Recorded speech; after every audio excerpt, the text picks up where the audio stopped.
Hi guys, so ayan, may nagpaayos ulit sa atin. Ito yung nagpaayos sa akin nung last week siguro na walang busina. Tapos ngayon ang nangyari kasi yung tubo niya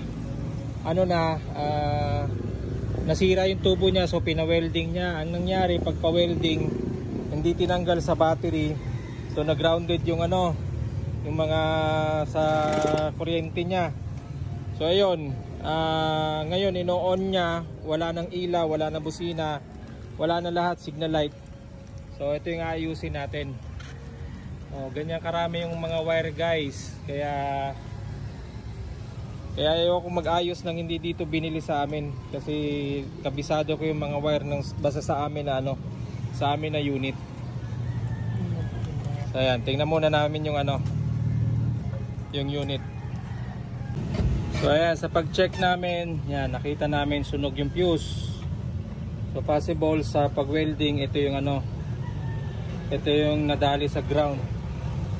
So ayan, papalitan natin ng bagong fuse. So ayan guys, mga fuse. Fuse box, ma'am. Fuse box, sunog. So okay na siya.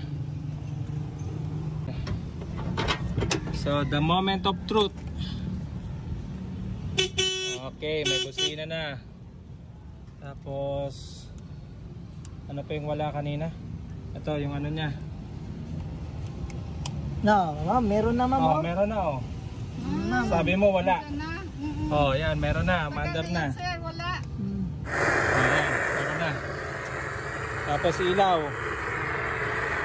Nasa yung ilaw nito. Ayan, meron na ilaw. Tapos meron na rin signal light. Okay. Thank you guys for watching.